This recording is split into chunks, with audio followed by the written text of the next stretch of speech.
Je voyage actuellement en Asie du Sud-Est avec mes deux frères et nous sommes arrivés à Ho Chi Minh Ville ce matin. Le soir, après avoir dîné et bu quelques bières, mes frères et moi, l'aîné et le cadet, je suis celui du milieu, avons décidé de nous asseoir sur un banc dans le parc pour fumer rapidement. Nous discutions tranquillement lorsque j'ai remarqué un Vietnamien qui nous regardait sans cesse en tournant en cercle très près de notre banc. Au début, je n'étais pas inquiet, mais mon instinct s'est rapidement mis en alerte. Une minute ou deux plus tard, j'ai remarqué un autre Vietnamien habillé comme un livreur Grab qui se comportait de façon suspecte et nous observait sans arrêt. Les deux rôdeurs étaient au téléphone, et je suis convaincu qu'ils communiquaient entre eux.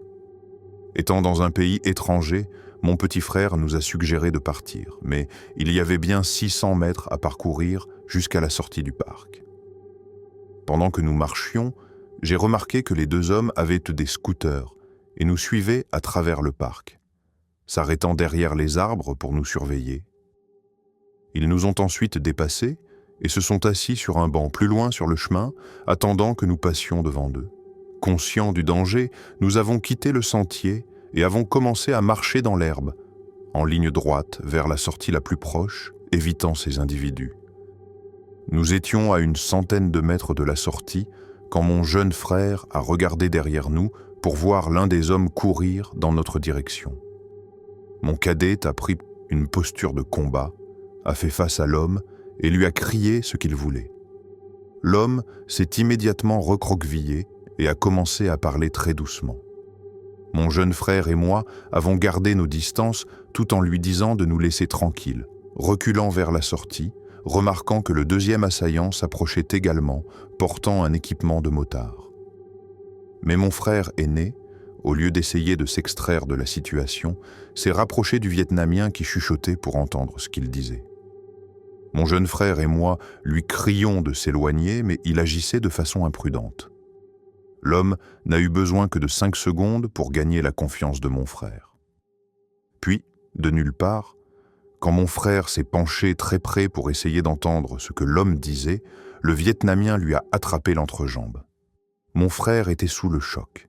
J'étais prêt à me battre, m'attendant à être volé ou quelque chose du genre, mais cette attaque était complètement inattendue.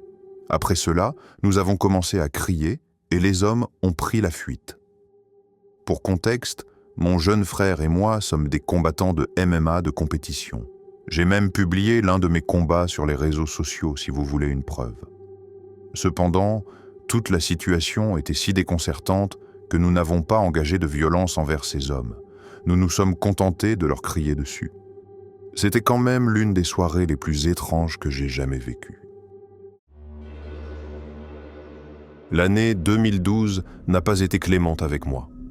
J'ai perdu mon grand-père le 16 mars, puis mon compagnon de 3 ans a décidé de rompre avec moi 10 jours plus tard, dans la maison même de mes grands-parents. Fin avril, j'ai décidé de faire comme la plupart des vingtenaires. J'ai créé un profil sur un site de rencontres. J'ai discuté avec quelques personnes. L'une d'elles était cet ambulancier inquiétant que j'appellerai Thomas pour la suite de cette histoire. Ce n'est pas son vrai nom. Thomas était, comme vous l'aurez deviné, ambulancier. Il habitait à environ 15 ou 22 minutes de chez moi. Au début, tout allait bien. Nous avions d'excellentes conversations et beaucoup de points communs. Nous nous envoyions des messages constamment. Il semblait être une personne sincèrement gentille, attentionnée et merveilleuse. Alors, après environ 2 ou 3 semaines d'appels et de messages, nous avons décidé de nous rencontrer. Le rendez-vous en lui-même n'était pas mauvais. Nous sommes allés au cinéma, puis prendre un café. C'est après le rendez-vous que les choses ont commencé à déraper. Soudainement, Thomas est tombé amoureux de moi. Soudainement, il voulait m'épouser. Soudainement, il avait hâte de raconter notre histoire d'amour à nos enfants, comme dans « Comment j'ai rencontré votre mère », série que j'utilisais comme béquille pour surmonter ma rupture. Il me disait que nous étions comme Roméo et Juliette et que nous étions destinés l'un à l'autre. Chaque conversation que nous avons eue pendant 7 jours après ce unique rendez-vous était de ce genre. Ça me mettait mal à l'aise. Il était passé de ce type gentil à cet homme oppressant qui me forçait à envisager mariage et enfants. Nous nous connaissions à peine, mais ça empire encore. J'ai donc décidé de ne pas y aller par 4 chemins. J'essaie habituellement de traiter les gens comme j'aimerais être traité, mais avec le recul, je me suis rendu compte que ce n'était pas la meilleure approche. Je l'ai invité au café près de mon appartement. J'essayais de lui expliquer que je n'avais pas surmonté ma rupture, que je n'étais pas prête pour une relation sérieuse, et certainement pas pour un mariage. Il a interprété cela comme si je voulais juste sortir avec lui sans engagement, et il a pris la position qu'il m'attendrait. Mais ça empire encore, d'une certaine façon. Il a fini par venir chez moi. C'était tellement gênant et inconfortable. Il essayait constamment de m'embrasser malgré mes refus. Il s'arrêtait, jouait avec un de mes chats, puis recommençait. À un moment, je me suis déplacé vers mon fauteuil, pensant que cela l'arrêterait. Thomas a pris cela comme une invitation à s'asseoir sur mes genoux et à essayer de m'embrasser. Heureusement, ma sœur, qui était aussi ma colocataire, a appelé ce soir-là, ou peut-être le lendemain, ayant besoin que je vienne la chercher après son travail.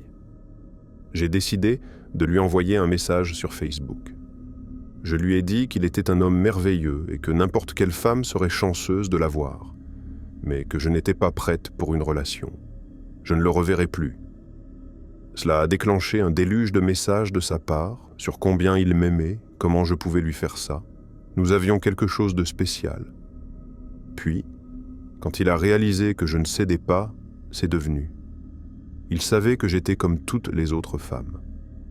Thomas a commencé à dire des choses très inquiétantes. Ne sachant pas si c'était sérieux ou non, j'ai demandé qu'on vérifie son état. Vous pensez peut-être que c'est la fin, mais non. Environ 1 mois plus tard, il m'a vu à l'université communautaire locale. Il m'a suivi partout sur le campus. Une connaissance commune m'a envoyé des captures d'écran de son Facebook où il parlait de comment il aurait dû m'agresser quand il en avait l'occasion. Ses amis étaient d'accord avec lui. C'était glaçant. À l'automne 2012, j'ai été embauché comme réceptionniste dans une clinique de santé mentale ambulatoire. Quelques mois plus tard, une fille nommée Rose a commencé à travailler dans un autre bureau. Et voilà que des rumeurs circulent sur moi, sur comment j'ai brisé le cœur de Thomas, comment je l'ai trompé et comment on ne peut pas me faire confiance. Des gens que je n'avais jamais rencontrés parlaient de ma vie privée. Finalement, Rose est venue travailler dans notre bureau et Thomas était là tout le temps. Il me fixait constamment, me suivait. C'était effrayant. J'ai dû composer avec sa présence jusqu'en décembre 2014 quand j'ai quitté la clinique. Heureusement, je ne l'ai plus revu depuis. Et Rose, si tu es toujours avec lui, j'espère que tu es en sécurité. Le mois dernier, j'ai rendu visite à mes grands-parents pour la première fois depuis quelques années. Je sais à quel point cela semble horrible, mais mes grands-parents vivent à l'autre bout du pays, donc c'est difficile, vous comprenez. C'était en fait une réunion de famille, et c'était incroyable de revoir toute ma famille élargie. J'ai vu des cousins, des tantes et des oncles que je n'avais pas vus depuis très longtemps. Mes grands-parents vivent dans une immense ferme. Quand nous étions plus jeunes, nous habitions à seulement 30 minutes de là, alors de temps en temps, nous passions la nuit chez eux. Et pendant toutes ces années où j'y séjournais, je me sentais toujours en sécurité et je passais des moments formidables. Eh bien, j'étais loin d'imaginer à quel point j'étais en réalité vulnérable. Lors de la réunion de famille, quand tout le monde était assis à partager des histoires, mon grand-père nous a raconté l'une des choses les plus troublantes et inquiétantes que j'ai jamais entendues. Une nuit, lorsque mon cousin Jacques et moi passions la nuit à la ferme, mes grands-parents ont reçu la visite d'un intrus indésirable. Quand mon grand-père a commencé à raconter l'histoire, je me suis souvenu exactement de quelle nuit il s'agissait, car c'était la seule fois de toute ma vie où mon grand-père m'avait crié dessus. La soirée avait commencé comme la plupart des nuits chez eux. Jacques et moi jouions dehors, avons mangé de la tourte avec beaucoup de sauce et bu des sodas en prétendant que c'était de vraies brébières. La ferme avait ce petit grenier un peu inquiétant, avec un lit pliant et une petite télé sur laquelle nous avions branché la console de jeu. Nous restions généralement éveillés toute la nuit à jouer à des jeux comme Spyro ou Crash Bandicoot. Il n'était pas rare que ma grand-mère frappe à la porte du grenier pour nous dire de faire moins de bruit. Elle faisait cela souvent tout au long de la soirée. Cette nuit-là, nous pensions être malins en éteignant toutes les lumières et en gardant le volume très bas. Vers minuit, nous avons entendu un bruit extrêmement fort en bas. Nous avons mis le jeu en pause et nous sommes regardés. Nous avions tous les deux cette sensation nauséeuse dans l'estomac. Je me souviens avoir pensé que l'un de mes grands-parents venait peut-être de tomber, et je ne savais pas si j'étais mentalement assez fort à ce moment-là pour les aider à se relever. Nous sommes restés silencieux pendant 1 minute et avons ressenti un mélange de soulagement et de panique quand nous n'avons entendu que le silence. Nous ne savions pas si c'était bon signe ou mauvais signe, et nous avons recommencé à jouer, mais quelque chose n'allait pas. Jacques a de nouveau mis le jeu en pause et m'a dit d'aller vérifier au cas où quelque chose serait arrivé et qu'ils auraient besoin de notre aide. J'ai ouvert la porte du grenier. Pour vous donner une idée visuelle, c'était une de ces portes de grenier au plafond. Quand la porte s'ouvrait, un petit escalier en échelle descendait. Je suis descendu lentement, essayant d'écouter attentivement. Je pouvais entendre des murmures, mais je ne pouvais rien distinguer précisément. Alors que j'avançais lentement dans le couloir, j'ai entendu un autre bruit fort qui m'a presque fait sortir de ma peau, comme le son d'une porte qui claque. En continuant, j'ai vu mon grand-père tourner le coin avec un regard intense, et il a pointé vers le grenier en criant « Maintenant !» à plein poumon. J'étais terrifié. Je n'avais jamais entendu mon grand-père crier, et je n'avais jamais vu ce regard sur son visage, ce qui était infiniment pire que les cris. Je me suis retourné, j'ai sprinté jusqu'au grenier et j'ai éteint la télé. Jacques n'arrêtait pas de me demander ce qui s'était passé, et je lui disais simplement de se taire et que papy était en colère contre nous. Nous avons entendu d'autres bruits forts et des mouvements toute la nuit, mais nous avons finalement tous deux réussi à nous endormir. Ce matin-là, mes grands-parents avaient l'air épuisés. Ils buvaient tous deux du café dans le salon, et mon grand-père avait sorti son fusil de chasse, ce qui nous a semblé un peu bizarre. Mais finalement, nous avons laissé tomber et oublié. Mes grands-parents étaient vraiment étranges ce matin-là, mais après cette matinée, ils sont redevenus les mêmes grands-parents la fois suivante où nous les avons vus. Eh bien, lors de la réunion de famille, mon grand-père nous a finalement raconté ce qui s'était réellement passé cette nuit-là. Ce bruit fort que nous avions entendu initialement, qui avait inquiété Jacques et moi, était le son d'un intrus essayant d'enfoncer la porte d'entrée.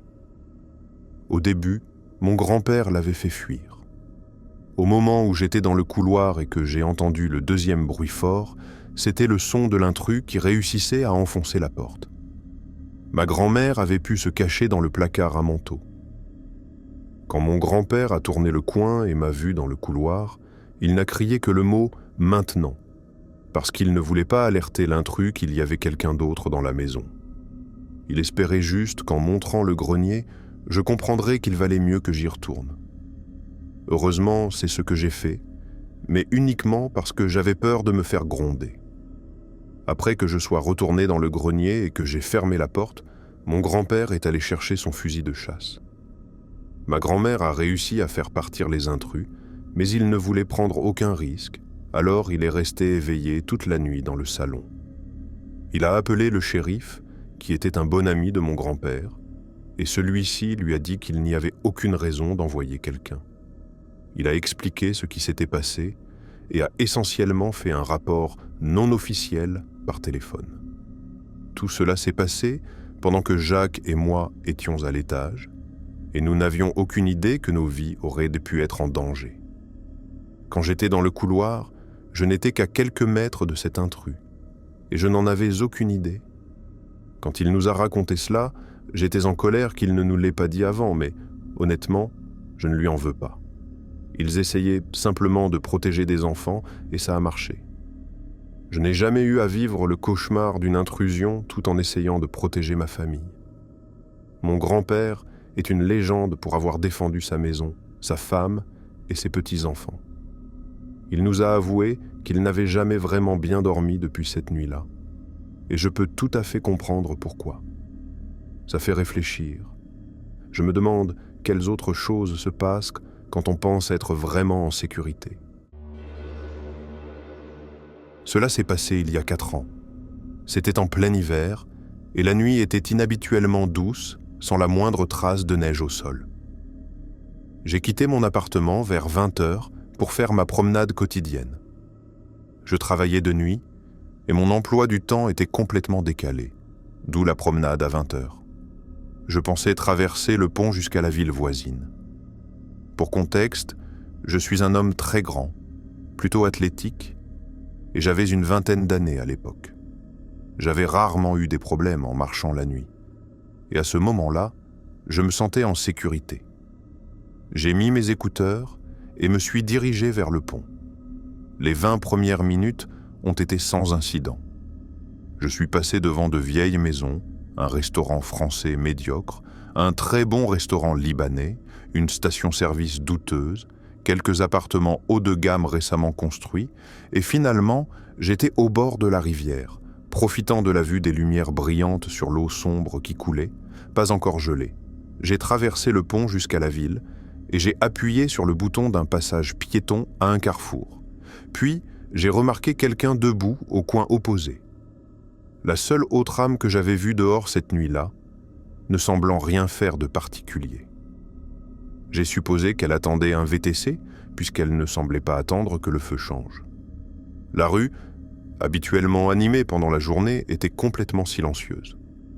Le feu est passé au vert et j'ai traversé, me dirigeant dans sa direction.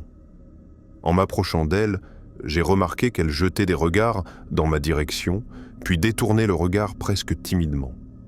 Et elle a fait cela plusieurs fois.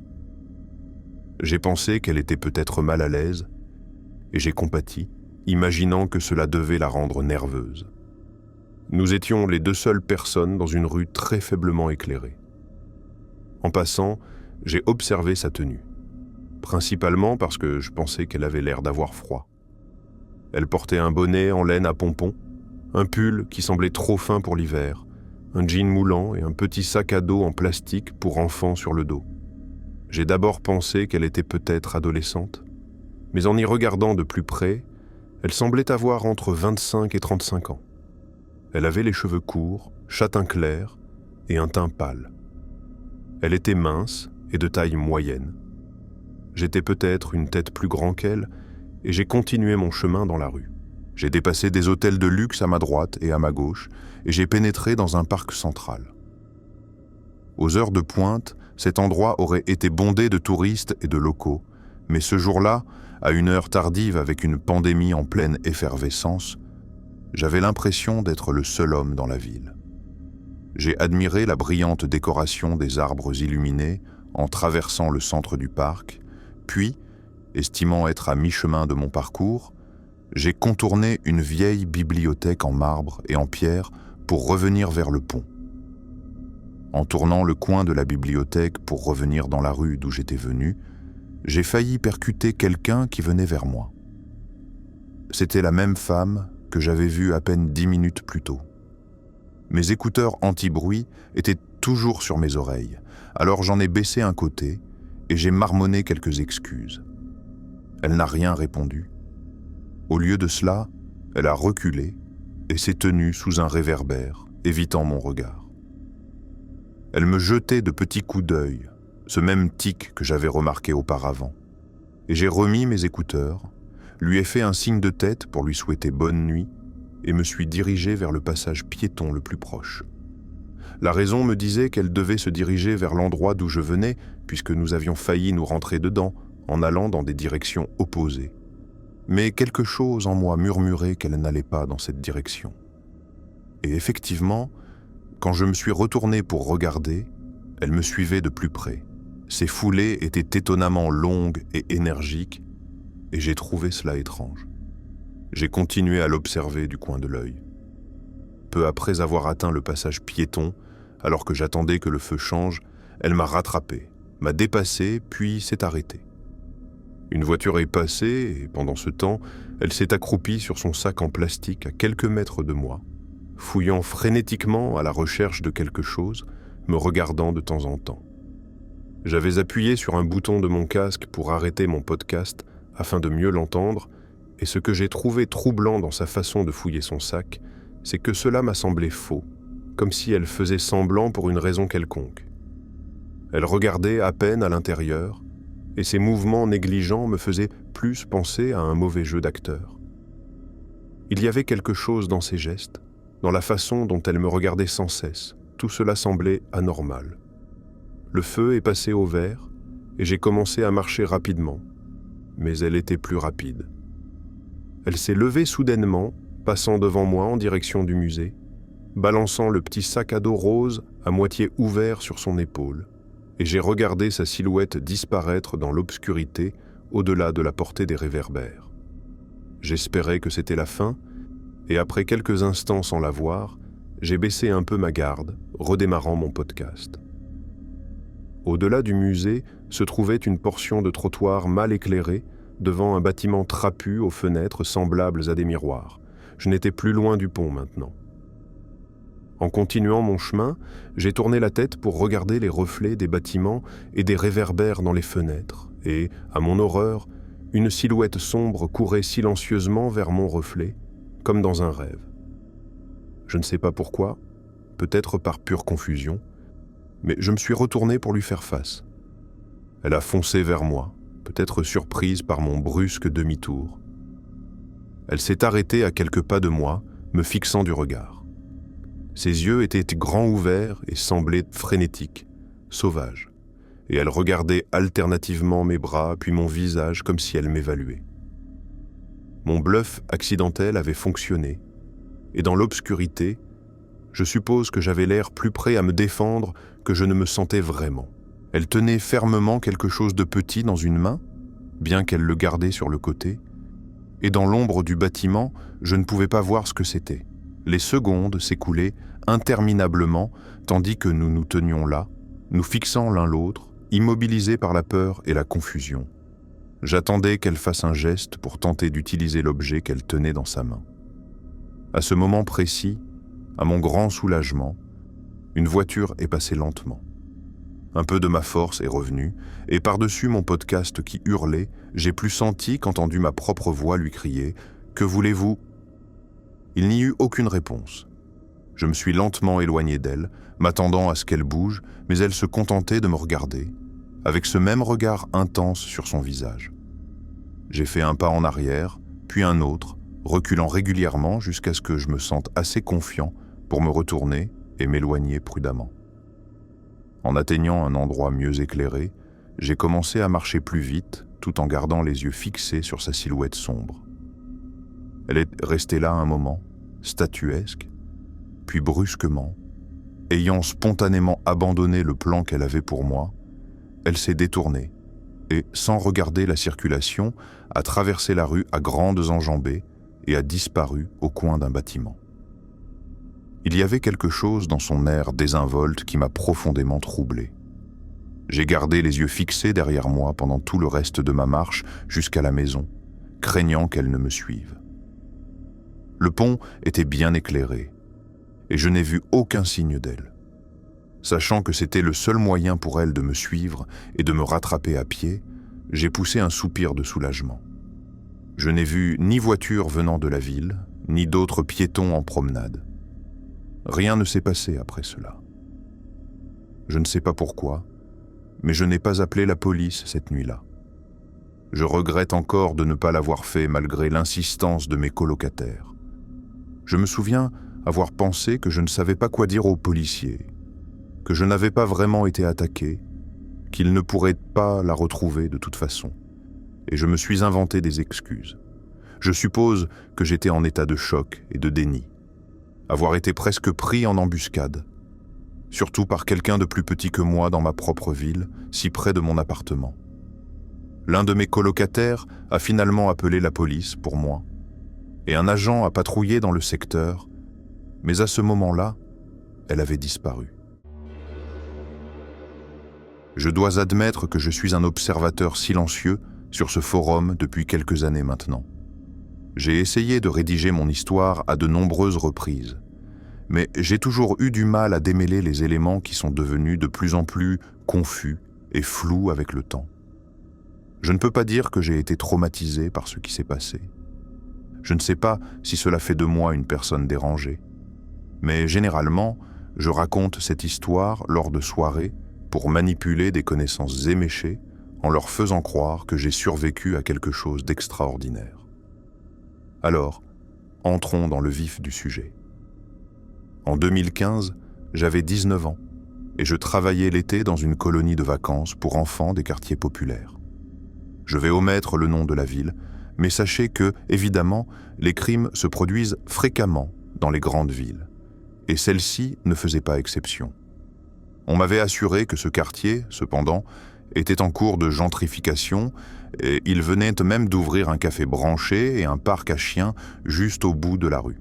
Pour vous donner une image claire, ce quartier avait des maisons délabrées avec des déchets devant, juste à côté de maisons au jardin impeccable et à l'architecture moderne carrée. La colonie où je travaillais était essentiellement une grande maison à 2 étages avec un vaste jardin clôturé. Encore une fois, on nous avait assuré que nous étions en sécurité, car nous avions des barreaux aux fenêtres et les portes extérieures se verrouillaient automatiquement quand elles se fermaient.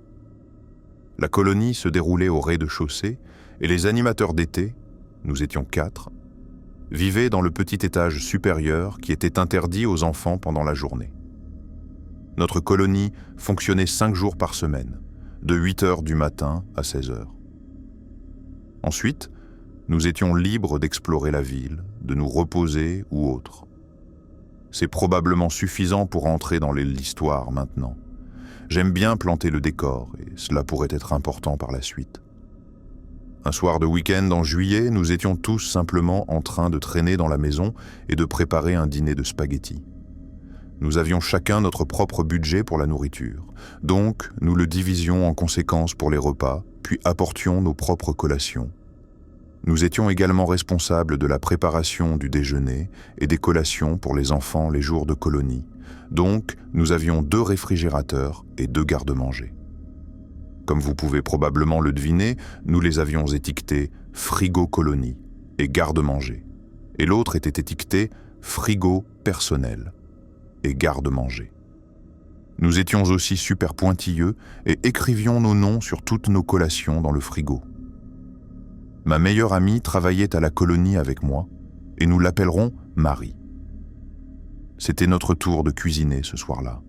Alors je suis allé dans le frigo du personnel pour prendre la viande hachée. J'ai immédiatement remarqué que ma boîte de tubes de yaourt avait disparu.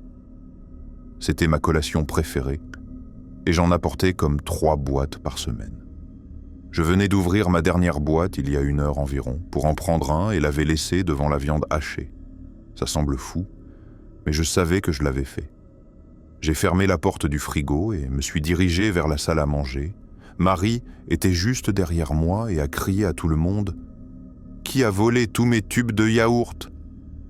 Ce soir-là, en plus de Marie et moi, il y avait les 2 autres animateurs d'été, 2 animateurs permanents qui vivaient dans le quartier, et puis la cousine de l'un des animateurs permanents.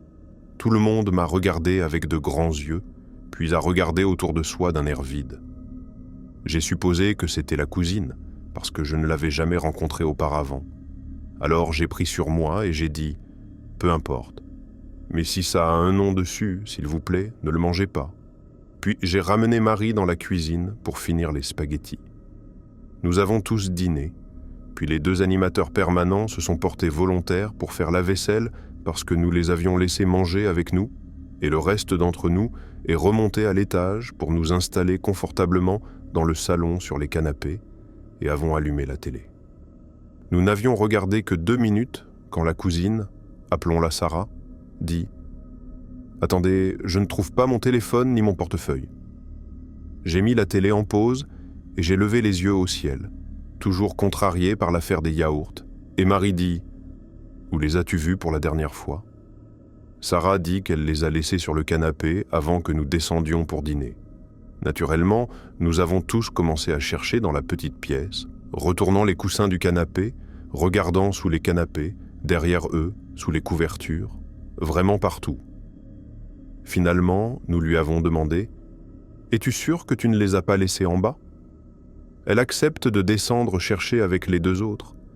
Et Marie et moi allons dans notre chambre, qui est reliée au salon, et nous nous effondrons sur le bas de notre lit superposé. J'ai commencé à critiquer Sarah, qui, selon moi, était en train de gâcher notre soirée tranquille. Notre porte est ouverte, et je suis choqué quand je vois une main qui semble se faufiler dans mon champ de vision comme si elle allait saisir le cadre de la porte. Je dis « Hé, les as-tu trouvés ?» Pensant que Sarah ou les deux autres sont d'une manière ou d'une autre remontés à l'étage sans que je les entende et qu'ils m'ont entendu les critiquer pendant les 5 dernières minutes. Mais la main disparaît immédiatement du cadre de la porte et il n'y a pas de réponse. Je regarde Marie avec un air de « C'était quoi ça ?» Et elle me regarde, confuse, parce qu'elle n'a jamais vu la main. Je lui explique rapidement ce qui s'est passé, puis nous nous levons toutes les deux et nous dirigeons vers le haut des escaliers. Nous appelons les autres en bas et ils nous répondent qu'ils n'ont pas encore trouvé les objets. À ce stade, je suis terrifié par qui était là-haut avec nous. Bien sûr, nous sommes de ces personnes qui, au lieu de fuir, commençons à chercher à l'étage dans notre chambre, l'autre chambre et le salon, et nous ne trouvons rien ni personne. Nous décidons de ne rien dire pour l'instant, parce que je pourrais avoir l'air folle. Et aussi, quelqu'un aurait-il pu descendre si vite sans que nous l'entendions? Quand nous descendons, Sarah est super bouleversée et en pleurs, et sa cousine dit « Allez, les filles, quelqu'un a-t-il pris ses affaires ?» Marie et moi savions que nous ne l'avions pas fait, et nous le disons. Sarah crie que manifestement quelqu'un les a pris et que nous devrions simplement être honnêtes. Et puis, les choses s'enveniment. Je décide alors de leur parler de la main parce que je pense que cela pourrait réduire la tension entre nous, et c'est le cas. Mais ensuite, tout le monde panique. Nous courons dans la maison comme des fous, regardant dans chaque placard ou cachette que les enfants utilisent et ne trouvons rien.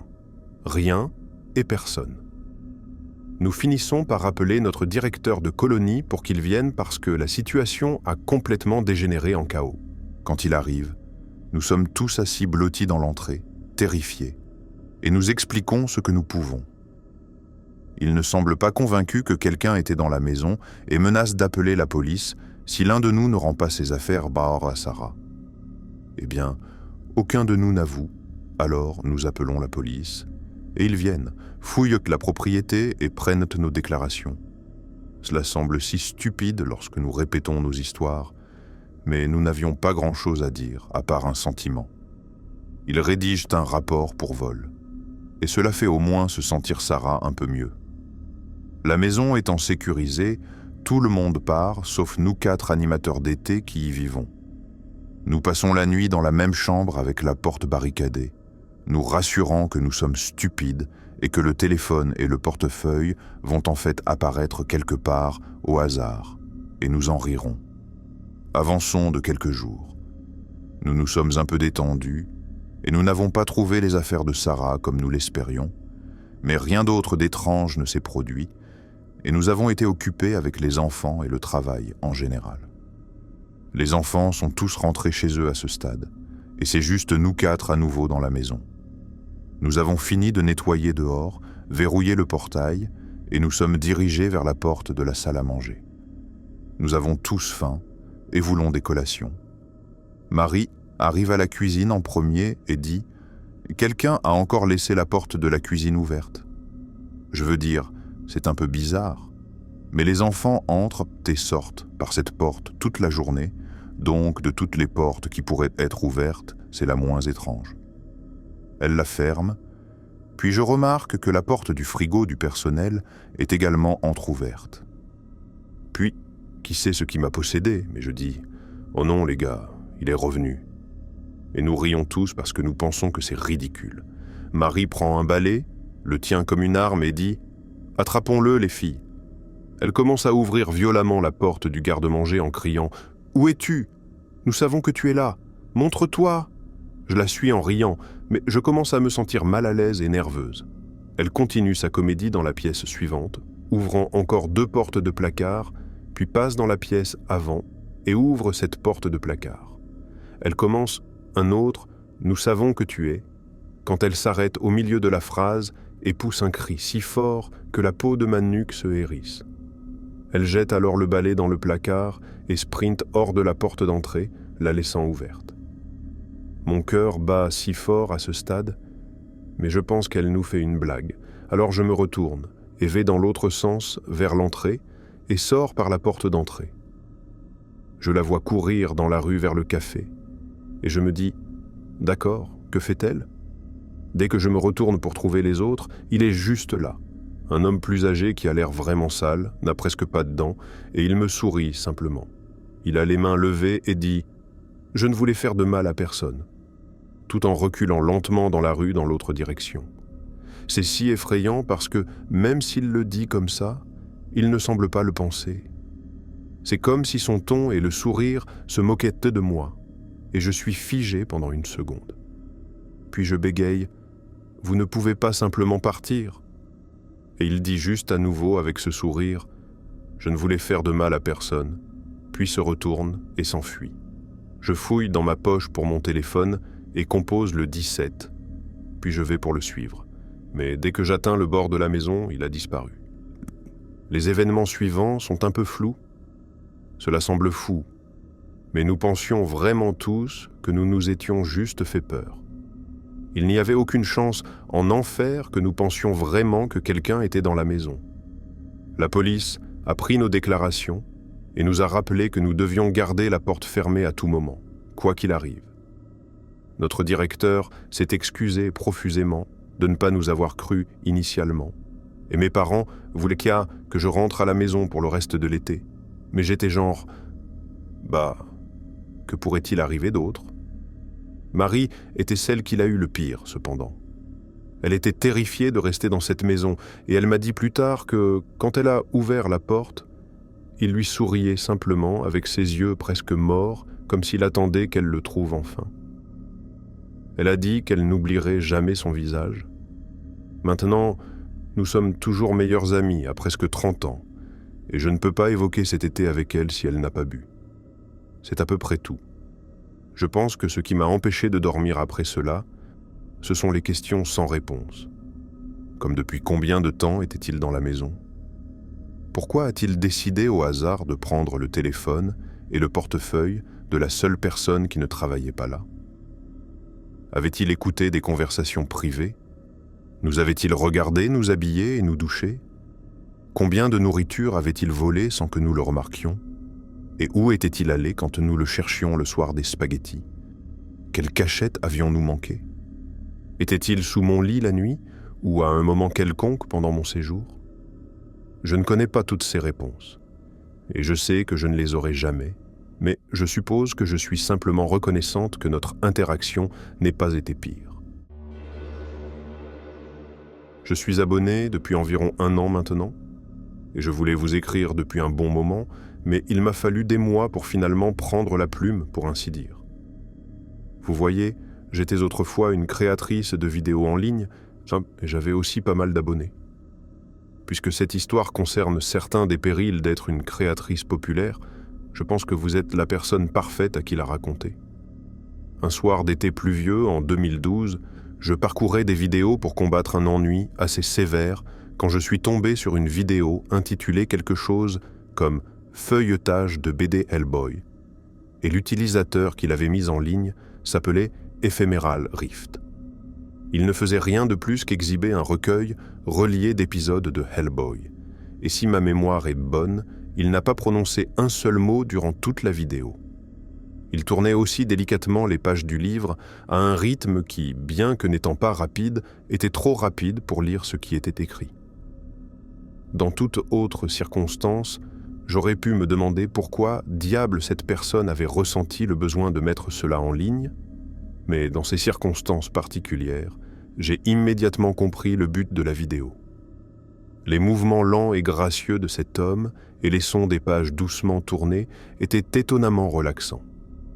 Je suis resté pratiquement hypnotisé, Mes écouteurs montaient à fond pendant toute la durée de la vidéo de 15 minutes, et quand c'était fini, j'en voulais encore.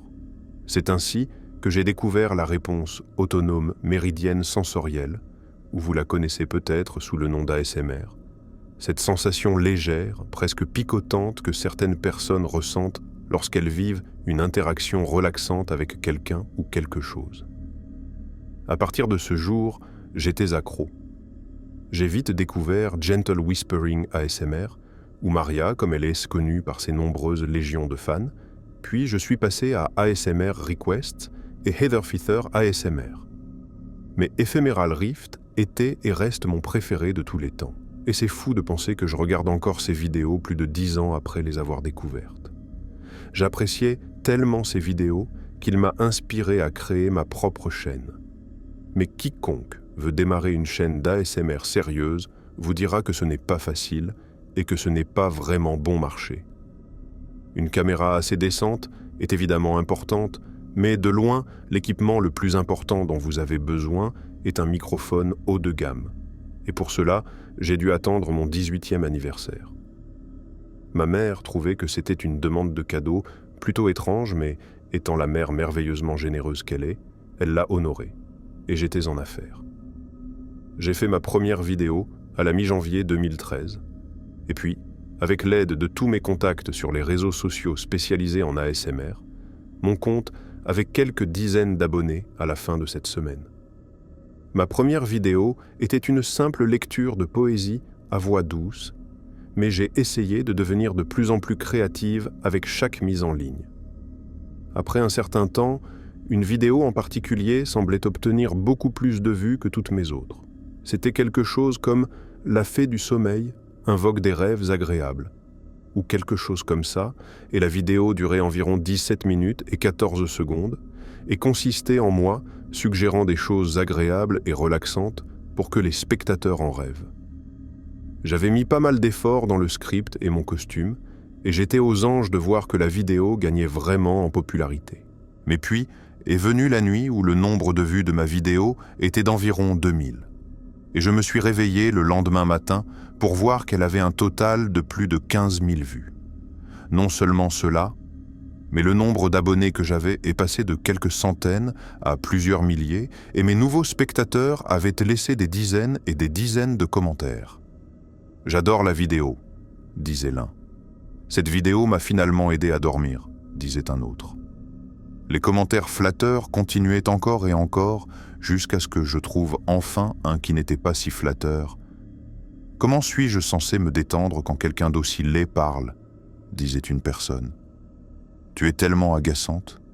Supprime ton compte et excuse-toi d'avoir pensé que quelqu'un veut te regarder, » disait un autre. J'étais définitivement un peu déconcerté, car je ne m'attendais à rien d'aussi grossier ou confrontant. Mais j'étais aussi très consciente du phénomène Internet connu sous le nom de trolling. Pour quiconque n'est pas familier avec le terme, et j'utilise une définition officielle ici, le trolling est lorsque quelqu'un publie délibérément des messages offensants ou provocateurs en ligne pour susciter des réponses émotionnelles, ce qui peut affecter négativement le bien-être de la cible.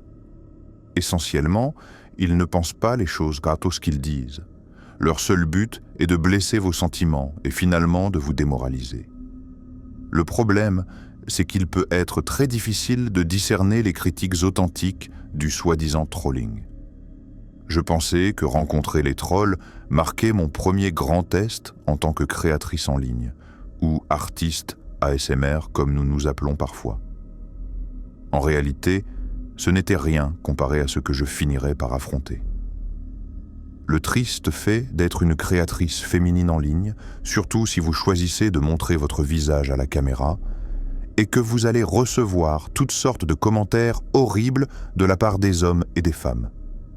Les trolls féminines diront des choses pour miner votre confiance et votre estime de soi, et elles peuvent être terriblement efficaces à cela aussi. Mais les trolls masculins disent des choses qui vous font craindre pour votre bien-être physique. Au début, cela peut être très alarmant de réaliser combien de personnes tristes et méchantes il y a là-bas. Mais comme la plupart des choses dans la vie, on peut s'habituer à tout si on reste fort. Et avec le temps, les commentaires négatifs me dérangeaient de moins en moins.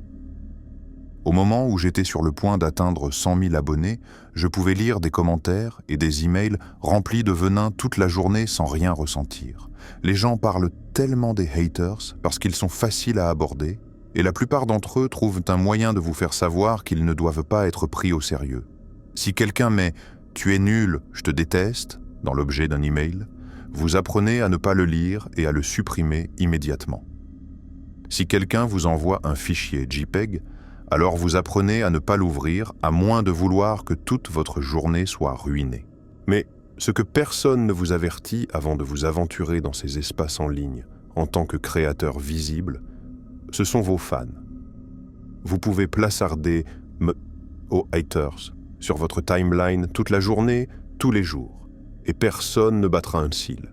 Mais plaignez-vous des personnes qui se disent vos fans, et vous pourriez aussi bien supprimer vos vidéos et brûler votre chaîne. Je pense que c'est pourquoi tant de trolls se font passer pour des fans. Parce que alors, vous ne savez jamais vraiment qui a des préoccupations réelles ou qui fait simplement semblant d'être concerné, comme on l'appelle.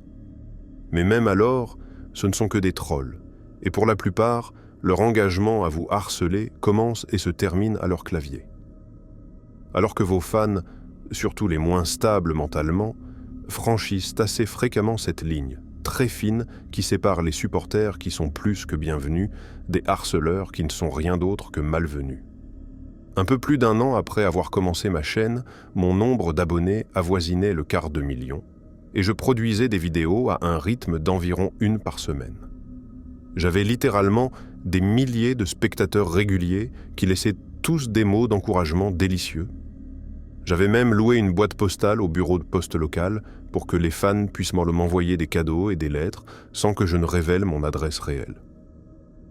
Au début, j'étais un peu inquiète de ce que les gens pourraient m'envoyer, mais comme je l'ai dit plus tôt, les trolls ont tendance à favoriser des méthodes qui nécessitent un effort minimal. Ils ne sont pas non plus assez engagés pour payer des frais d'expédition massifs.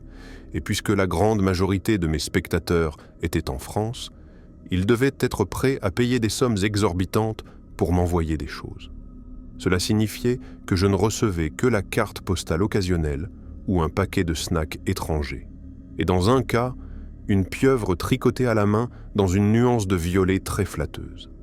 Les choses ont continué comme ça pendant un certain temps, et je ne veux pas avoir l'air trop fier de moi, mais c'était vraiment l'une des périodes les plus heureuses de ma vie. J'étais payé pour faire quelque chose que j'aimais, pas tout à fait assez pour vraiment vivre excessivement, mais je m'en fichais complètement. C'était les gens qui disaient que je les aidais à dormir ou à se calmer, ou à se sentir moins déprimés, et c'est ce qui rendait cela si gratifiant. J'ai commencé à me demander jusqu'où je pourrais aller en termes de transformation de ma chaîne en quelque chose que je faisais à plein temps. Les choses avançaient rapidement à ce stade. PewDiePie commençait à gagner sérieusement de l'argent, donc c'était une période excitante à plus d'un titre. Je sentais que j'avais ce grand avenir brillant devant moi. Puis j'ai reçu une lettre de Guillaume. Vous voyez, Guillaume, qui disait avoir 37 ans et être aussi français, m'a écrit la plus belle lettre s'étendant lyriquement sur combien je l'aidais dans sa vie quotidienne. Il disait que je l'aidais avec son anxiété, que je l'avais aidé à bien dormir pour la première fois depuis des années, et qu'il était si reconnaissant qu'il n'était pas sûr de comment il pourrait jamais me rembourser. Je me faisais toujours un point d'honneur de répondre aux personnes qui avaient pris le temps de m'écrire, alors j'ai écrit à Guillaume une brève réponse, le remerciant pour tout son amour et son soutien.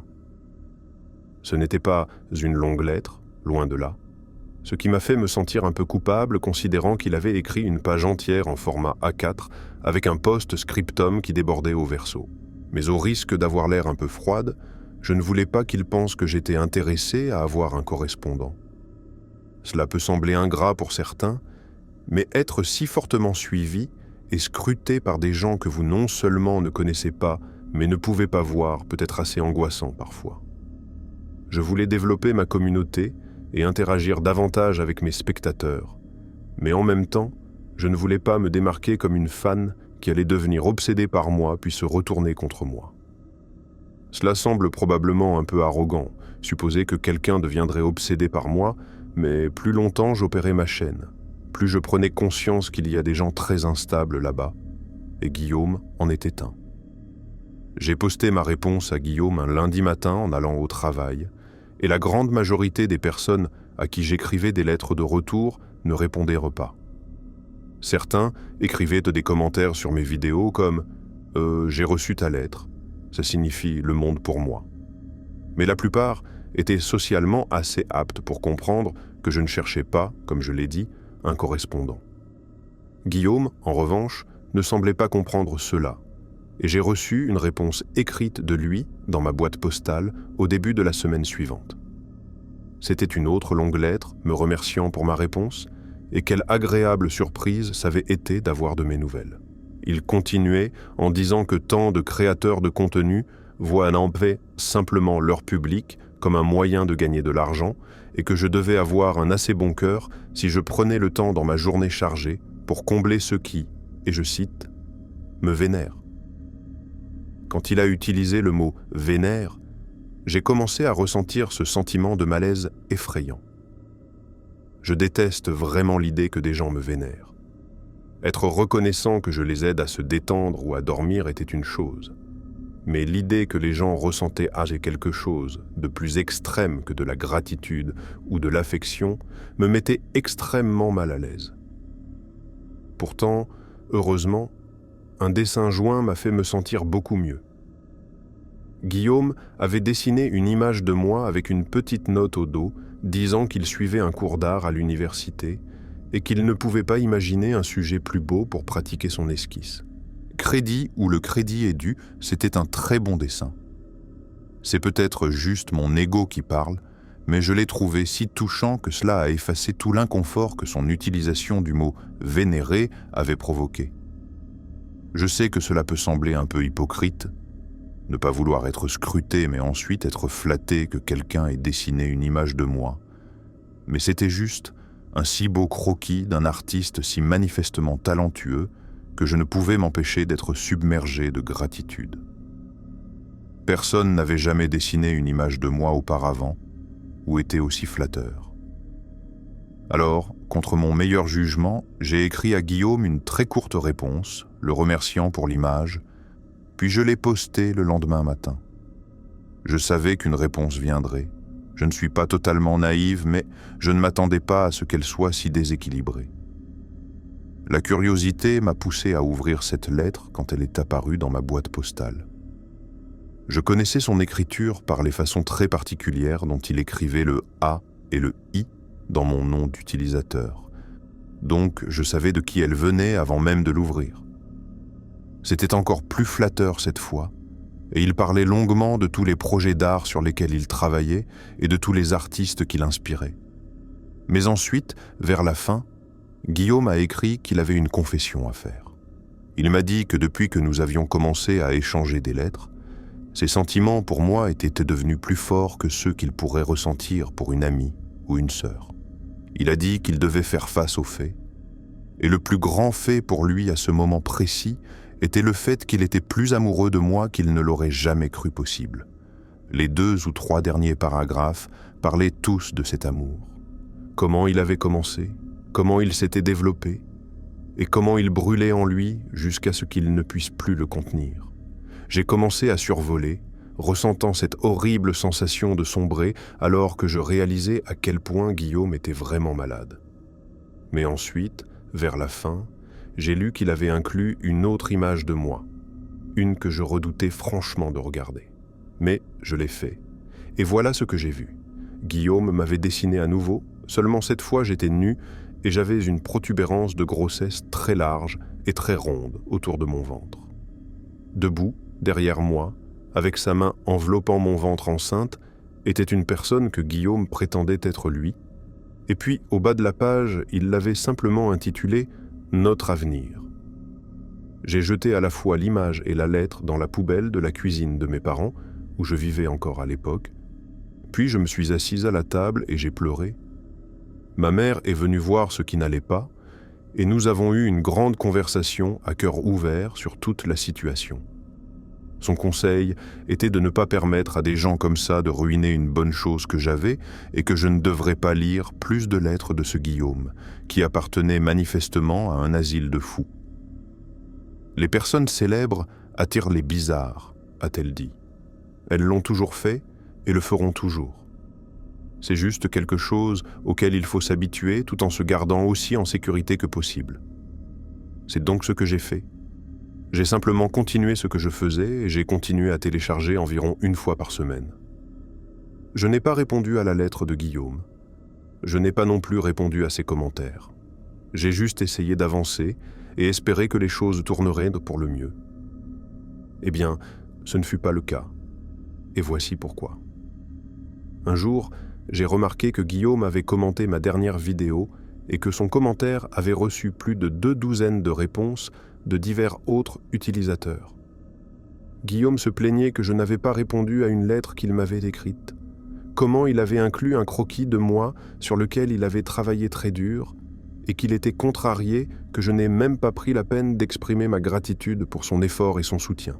Certains de mes autres abonnés avaient sauté pour me défendre, disant qu'ils avaient personnellement reçu des réponses à des lettres ou des cadeaux et qu'ils devraient juste être patients parce que j'étais probablement occupé. Guillaume répondait à chacun, soulignant depuis combien de temps il m'avait écrit et que ce n'était pas juste que d'autres personnes reçoivent des réponses et des remerciements, mais pas lui. Il le faisait d'une manière qui était conçue, pas si subtilement, pour provoquer des conflits. Je dis cela parce que pas une seule fois, il n'avait mentionné le fait que je lui avais écrit des lettres de remerciement. Pas une seule fois. Il a également négligé de mentionner qu'il m'avait envoyé un dessin de moi nue et enceinte, avec lui enveloppant mon ventre et souriant alors que nous nous regardions dans les yeux. Y penser à ce moment-là me donnait la chair de poule. Et savoir ce que Guillaume préparait me mettait vraiment en colère. Mais au lieu de répondre à ses commentaires pour le corriger, ainsi que mes nombreux autres abonnés, j'ai consulté un groupe de créateurs d'ASMR dont je faisais partie, et j'ai découvert que je pouvais simplement et évidemment le bloquer. On ne peut jamais vraiment complètement empêcher les gens de voir vos vidéos, du moins pas que je sache sur les plateformes vidéo à ce moment-là. Mais ce que vous pouvez faire est restreindre les gens de commenter vos vidéos, et ils ne sont pas informés de la restriction. De leur point de vue, il semble que leurs commentaires apparaissent bis comme ceux de tout le monde, mais en réalité, ils n'arrivent même pas dans la section des commentaires et ils sont filtrés avant même de pouvoir apparaître. Tout ce que j'avais à faire était de trouver le nom d'utilisateur de Guillaume, de cliquer sur la petite icône à côté, puis de sélectionner « Masquer l'utilisateur de la chaîne » et il a disparu. C'était en fait étonnant à quelle vitesse j'ai pu régler ce problème, ou du moins, les choses semblaient ainsi au début. Guillaume continuait à commenter de temps en temps, mais il semblait inconscient du bannissement fantôme. Puis un jour, j'ai remarqué qu'il n'avait pas commenté depuis un moment. Quelques jours se sont étirés en 1 semaine, puis 2, et puisque j'avais déjà bloqué son adresse email sur le compte connecté à ma chaîne vidéo, son seul moyen de me contacter directement est devenu cette boîte postale. Je pensais qu'il était soit passé à autre chose et avait oublié ma chaîne et était passé à quelqu'un d'autre, soit je finirais par recevoir une autre lettre dans cette boîte. Il s'avère que c'était la deuxième option, et ce n'était pas une lettre cette fois. C'était juste une carte postale. Puisqu'il n'avait pas l'habitude d'en envoyer, c'est la première chose que j'ai ramassée et lue, principalement parce que l'image était si jolie. Mais quand je l'ai retourné et lu le message, j'ai senti un frisson me traverser. Tout ce qu'il disait dans l'écriture révélatrice de Guillaume était « Je sais ce que tu as fait ». Comme vous pouvez l'imaginer, cela a constitué une découverte très profondément désagréable, mais ce n'était pas du tout surprenant. Je suppose, comme je l'ai dit plus tôt, j'avais déjà théorisé que je pourrais recevoir d'autres correspondances de ce type. Je ne pensais pas simplement qu'il avait en lui d'être si direct. C'était légèrement intimidant et frustrant, je ne vais pas mentir, mais c'était aussi seulement une question de temps avant que Guillaume ne découvre que j'avais filtré ses commentaires de ma chaîne. J'étais donc mentalement préparé à des retombées. et j'étais en fait assez soulagé que tout ce qu'il avait choisi de faire était de m'envoyer une carte postale avec un message légèrement menaçant dessus. Il aurait pu m'envoyer une autre lettre ou un autre dessin effrayant. Je veux dire, il aurait pu m'envoyer une bombe à clous s'il le voulait vraiment, mais il ne l'a pas fait. Il a envoyé un simple message de 5 mots, et c'était tout. Pour être honnête, je pensais m'en être tiré à bon compte. Il pouvait créer un nouveau compte, peut-être créer un nouveau compte email, et avec ma boîte postale, il pouvait me harceler à cœur joie. Mais je connaissais son écriture. Je pouvais bloquer ses commentaires, et je pouvais bloquer chaque adresse email qu'il pourrait créer avec rien d'autre qu'un clic de bouton. J'étais un mélange de peur, de colère et de fatigue, mais je me sentais en sécurité, et je pensais que les choses étaient à peu près terminées. Mais elles n'étaient pas terminées, loin de là. Environ 1 mois plus tard, j'étais allé vérifier ma boîte postale à quelques reprises, et chaque fois que je voyais qu'il n'y avait rien de Guillaume, je supposais qu'il avait vraiment passé à autre chose. Un peu plus de temps s'est écoulé, et je faisais toujours mes vidéos, faisant mon truc, et prévoyant de commencer un compte pour les membres premium comme celui que vous avez ici, car je ne gagnais pas beaucoup d'argent en publicité, puisque l'ASMR ne diffuse pas beaucoup de publicité. Ma base d'abonnés grandissait cependant, et je discutais de collaboration avec certains grands artistes d'ASMR qui donneraient à ma chaîne le coup de pouce dont elle avait besoin pour vraiment grandir. Une abonnée adorable m'avait tricoté un autre jouet avant de l'envoyer à ma boîte postale. Vous vous souvenez que j'ai mentionné cette fille qui m'avait tricoté la pieuvre violette? Eh bien, elle m'en a tricoté une autre, orange cette fois, pour que la violette ait une amie. Il avait fallu quelques semaines pour arriver dans ma boîte, mais je recevais aussi des alertes textes pour la livraison afin que je sache exactement quand elle arriverait pour que je puisse la récupérer. Finalement, le jour arrive où je reçois une petite alerte texte disant qu'un colis était arrivé pour moi. Je n'avais pas entendu parler de Guillaume depuis environ 7 à 8 semaines à ce stade. Il n'y avait eu aucun commentaire, aucune lettre et certainement aucun email. Donc, je n'avais pas de raison de penser qu'il m'avait envoyé des colis comme celui décrit. Je devais faire des courses ce jour-là, alors j'ai fait le tour de la ville pour ramasser quelques bricoles, puis je me suis dirigé vers le bureau de poste où était ma boîte postale pour récupérer ma pieuvre orange. Je me suis approché du comptoir, j'ai dit bonjour à la dame derrière, puis je lui ai donné mon numéro de boîte postale tout en lui montrant ma pièce d'identité. Normalement, la personne s'éloignerait simplement et récupérerait mon courrier, et ce serait tout. Mais à cette occasion, la femme m'a donné un regard très nerveux, puis a demandé de confirmer mon numéro de boîte postale. Je n'avais jamais eu à faire cela auparavant, et j'étais assez sûr qu'elle m'avait bien entendu. Mais je ne voulais pas faire d'histoire, alors j'ai simplement répété le numéro.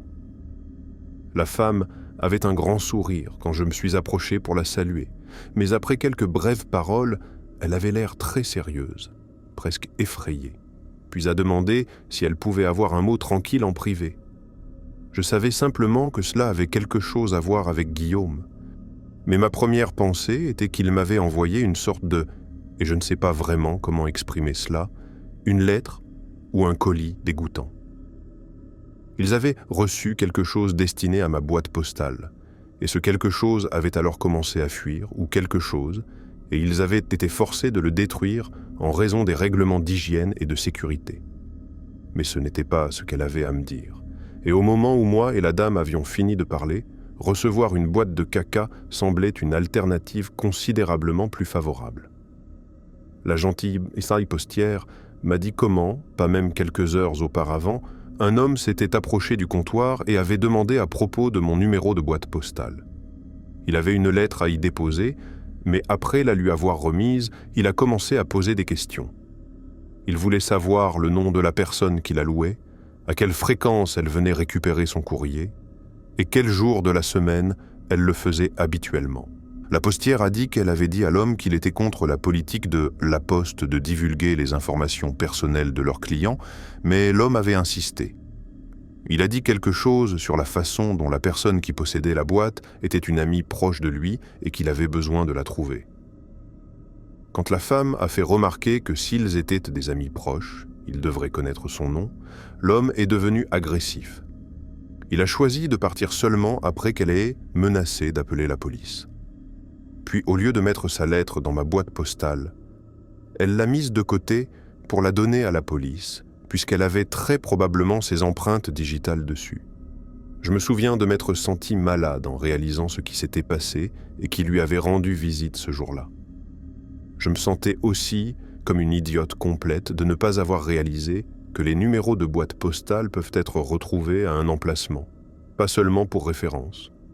Ce sont seulement les entreprises privées qui offrent ce genre de sécurité, et vous payez une prime pour ce privilège aussi.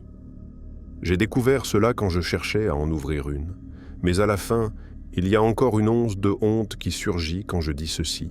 J'ai abandonné. J'ai décidé que je n'étais pas faite pour ça, que je n'étais pas faite pour gérer des psychopathes comme lui, même si c'était sur une base peu fréquente.